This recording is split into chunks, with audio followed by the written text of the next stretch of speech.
کی سوچ میں، کسی کے فکر اور نتیجے میں اور کسی کے عقیدے میں غلوب آ جائے، بڑھاوا کرنا آ جائے، چاہے وہ نثر میں ہو یا نظم میں ہو، پھر اس کے عقیدے سالم نہیں رہتے. اور اس چیز سے منع کیا. اہل بیت کے دشمن سے بھی کہتے ہیں نفرت اتنی کرو جتنا اس کا حق ہے، اس سے زیادہ مت نہ جاؤ. اسی طرح اور یہ غرور فقط یہ ہمارے درمیان نہیں، انسان کے جب سے انسان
خداوند کی عبادت کی.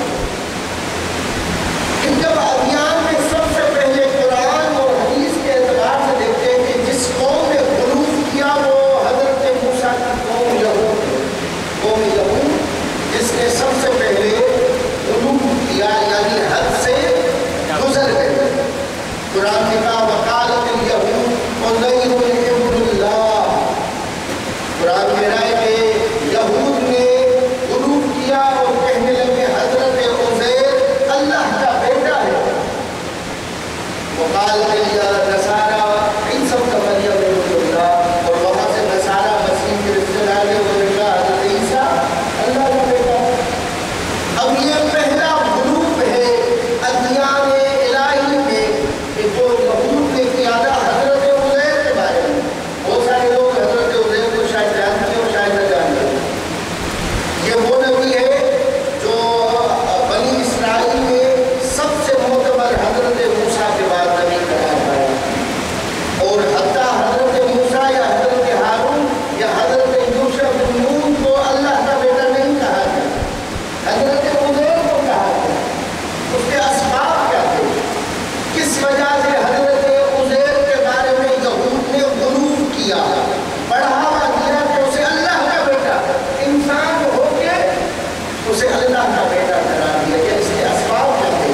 یہ جوانوں کے لیے میں عرض کر دوں حضرت عزیر وہ ان انبیاء میں سے اور وہ معمہ ہے جس کو حل کیا تھا آپ کے اور میرے مولا امیر علی ابن ابی طالب.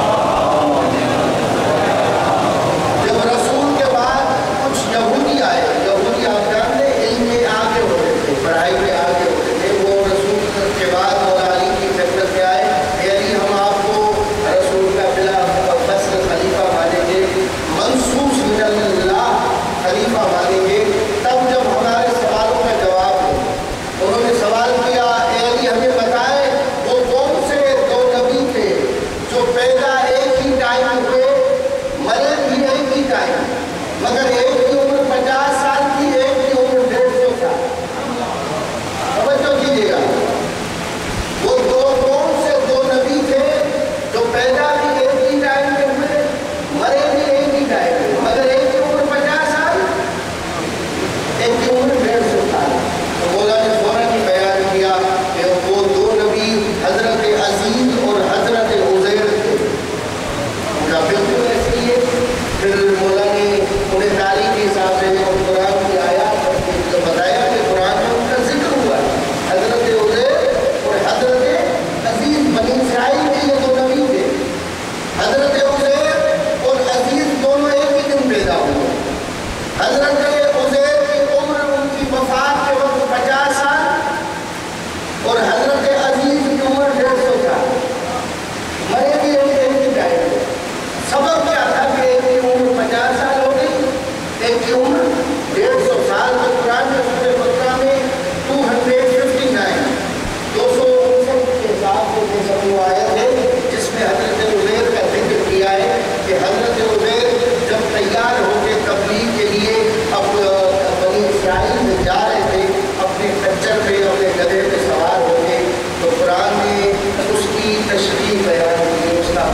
ہمارے ایمان اور عقیدے میں سے ہے، اور اس کے لیے آیات قرآنی اور احادیث ہے کہ اہل بیت پھر پلٹ کے آئیں گے دنیا میں، اور یہ ممکنات ہے۔ قرآن نے یہی مثال حضرت عزیر کی دی، اب اکلتی مر علی قریۃ وہی خاویۃ